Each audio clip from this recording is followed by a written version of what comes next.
All right, let's dive right into today's explainer. We're looking at the incredibly captivating and honestly deeply tragic story of a true visionary. We're talking about Nikola Tesla, the man who literally built our modern electrical world. I mean, just think about this for a second. How did the guy who basically lit up the globe and accurately predicted the smartphone decades before it existed end up dying completely penniless in a hotel room, spending his final days feeding pigeons? It's a massive mystery, and it's the heart of our explainer today. We're going to track the breathtaking rise and the heartbreaking fall of a mind that was operating so far ahead of its time, it's almost hard to believe. Section 1. The Mind of a Visionary. Let's rewind a bit, because early childhood trauma and intense academic obsession really forged this young genius.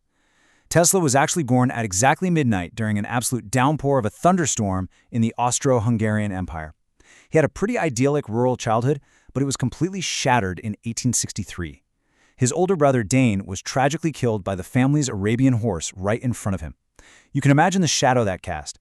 It severely strained his relationship with his grieving father, and to compensate, young Nikola strived for absolute, unyielding perfection. He threw himself into his studies at Graz Polytech in 1875, literally working from 3 a.m. to 7 p.m. every single day, and, well, the obsession paid off. By 1882, while he was just casually strolling in a park with a friend in Budapest, he had this sudden, brilliant stroke of genius. He grabbed a stick and sketched the solution to the alternating current induction motor right there on the dirt.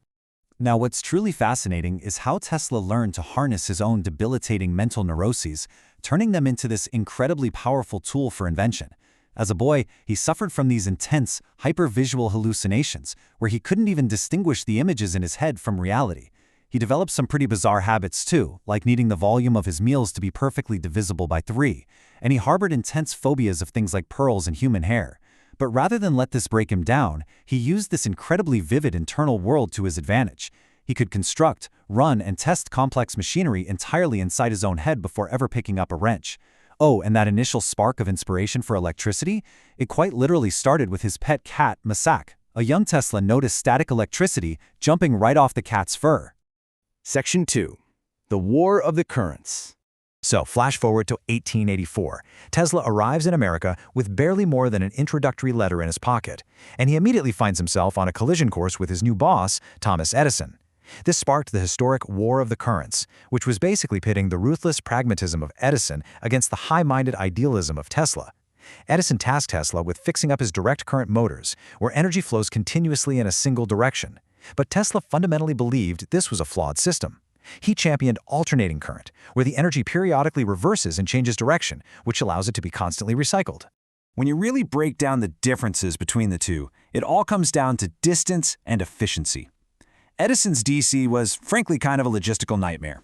It required these costly power stations every 2 miles because it just couldn't maintain high voltage. It was inefficient, and it only managed to dimly light up lamps. Tesla's AC, on the other hand, was a game changer. It could be stepped up to a massive voltage, travel over incredibly long distances with almost no power loss, and then be safely stepped back down for use in people's homes. It was elegant, it was highly efficient, and it was just vastly superior. Enter George Westinghouse, a guy with deep pockets, who saw Tesla's genius and bought his trailblazing patents. With Westinghouse's backing, Tesla finally achieved his childhood dream. They actually outbid Edison's General Electric to brilliantly light up the entire 1893 Chicago World's Fair using AC power. It was spectacular, and just 2 years later, they successfully harnessed the raw, thundering power of Niagara Falls, sending electricity all the way to Buffalo. With that monumental achievement, Tesla emerged as the undisputed victor of the current war. He literally established the electrical grid model that our entire world still uses today. Section 3. Dreaming of a Wireless World. Okay, so he's conquered wired electricity, right? But Tesla was already thinking way bigger.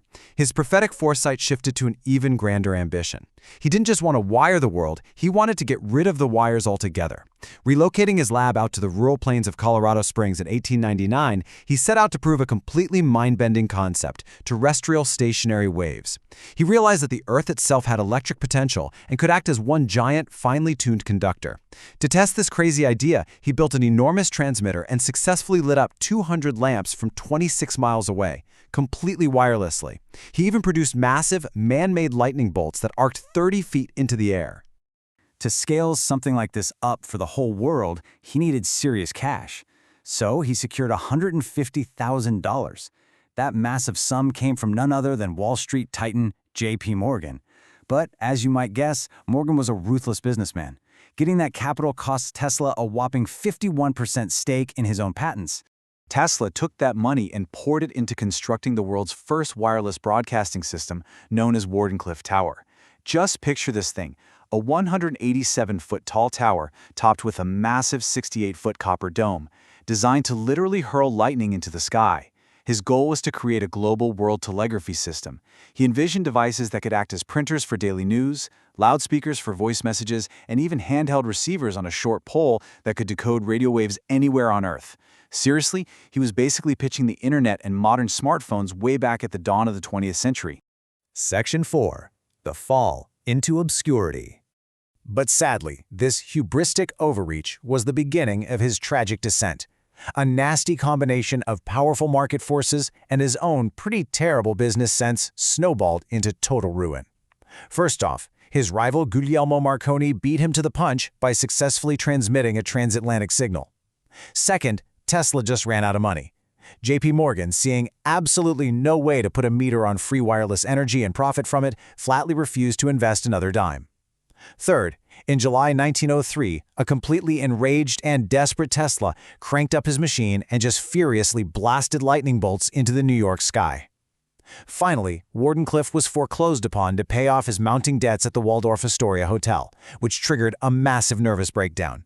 He was reportedly hallucinating images of his dead mother and brother. You can just feel the desperation during this time. He was scribbling these frantic, deeply emotional letters to Morgan, decrying his unfair treatment and begging to save his life's work. But he couldn't attract any other investors because Morgan still owned that 51% controlling stake in his patents. Tesla was totally trapped. He rapidly transitioned from a celebrated, genius inventor to a man the public perceived as a crackpot who couldn't deliver on his grandiose promises. Fast forward a bit, and he's living out of various hotels as an eccentric recluse. An aging Tesla desperately tried one last major pitch in the 1930s. He proposed the massive particle beam weapon, which the press quickly dubbed the Death Ray. He claimed this thing could shoot tungsten and mercury particles at 48 times the speed of sound, dropping entire armies dead from 250 miles away. Sounds like pure science fiction, right? But he hoped to sell this terrifying beam to international governments, genuinely believing that a weapon this powerful would force a nuclear-style stalemate and end all wars forever. He pitched it to the US, the UK, and the Soviet Union, but the project just fizzled out, and he was left completely empty-handed once again. Section 5. A legacy ahead of time. Tesla ended up passing away, penniless and alone, in room 3327 of the Hotel New Yorker. He spent his final days subsisting on warm milk and feeding local pigeons. But, you know what? His vindication ultimately came. His 1890s visions quite literally laid the foundational infrastructure for our entire 21st century. Look around you. The smartphone in your pocket, that's his handheld receiver idea. The World Wide Web is basically his world telegraphy system. Wi-Fi stems directly from his stationary wave experiments. He even presaged radar way back in 1917 by suggesting microwave radiation could be used to detect ships. And of course, every single time you plug something into a wall socket, you are using the alternating current power grid he championed. So, here's a provocative question to chew on. Do you think Nikola Tesla was actually a more brilliant scientist than Albert Einstein? It really leaves us wondering just how radically different our world might be today if this tragic visionary had been fully understood and supported in his own time. He was a man who desperately wanted to give free energy to the world, but he was operating in a system that demanded a profit. He might have lost the business battles of his day, but there is no doubt about it. He absolutely won the future. Thanks for exploring the brilliant mind of Nikola Tesla with me in today's Explainer.